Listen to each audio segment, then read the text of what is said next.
Salam gars yi, j'espère que vous allez bien, moi ça va super bien. Bon gars yi tey balaa ñu commencé vidéo bi nag moo leen di remercier voilà si ni ngeen abonné wu voilà si li ñu egg 2000 abonnés yi ok léegi mën nañ commencé vidéo en fait gars yi tey vidéo tey dama leen wax nañu ci ak 4-2-2-2 mooy 4 défenseurs yi 2 milieux de terrain yi voilà ak 2 milieux offensifs ak des attaquants yi ni ñu koy joué 4-2-2-2 offensif en fait voilà.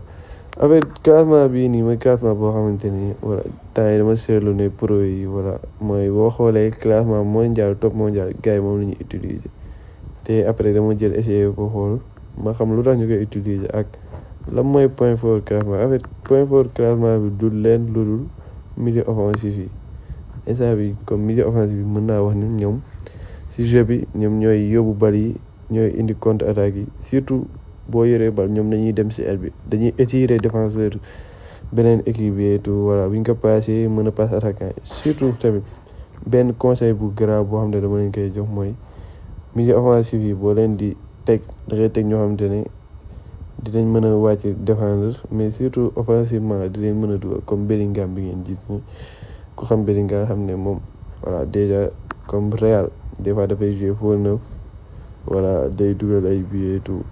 Brais Mendes biir Real Sociedad la nekk kii tamit gaucher la tamit mais ni ma leen ko si comme da ngeen teg fii droite yi mooy Bellingham bi ma teg noonu ab ma ngi fa teg Neymar ma ngi fa teg yeneen joueurs yu bëri milieu offensif ay De Bruyne ñoom de am nañ puissance de tir donc buñ jàkkaarlee góol dinañ mën a dugal mais beneen el ma leen conseillé ngeen fay teg comme ay gaucher ay Messi waaw Messi sax dafa yéex mais voilà Messi iconique yi affaire yooyu wala ay gaucher yoo xam ne gaaw nañ ay Foden nga xam ne ce jeu day rapide day fluide surtout tamit ñu mën une touche ak contrôle de balle bu grave loolu rek moo lay jàppale voilà point fort bi milieu offensif yi la loolu rek la ci classement bi en fait te attaquant point ma leen di wax ngeen fay teg kenn koo xam ne du ma ne dafa yéex mais amul vitesse noonu ngeen teg koo xam ne dafa gaaw comme Mbappé voilà comme fii ki ma teg Neymar bi daa teg et tout voilà léegi ki nga xamante ne moo yéex moom ngeen jël en tant que pivot voilà di profondeur mooy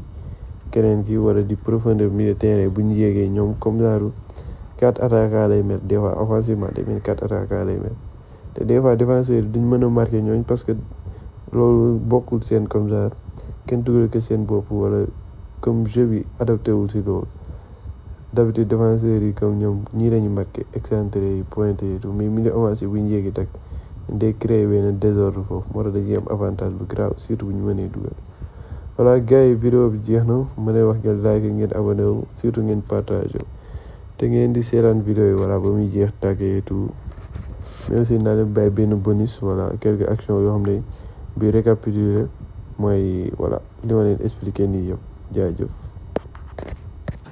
C'est marrant quand même, on le connaît bien et pourtant il n'arrête pas de nous surprendre.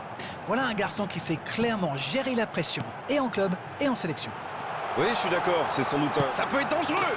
C'est dedans. Et regardez un peu qui marque dès le début de cette rencontre. C'est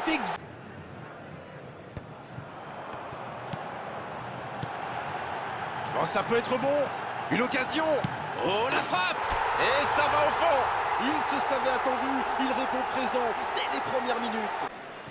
Et la remise en jeu est interceptée. Mais attention, le temps file, il faut mieux utiliser le ballon. Le ballon dans la profondeur. Oh, ça peut faire mal. Ballon récupéré, ça peut être dangereux. Peut-être une occasion pour Neymar. Le bon dribble.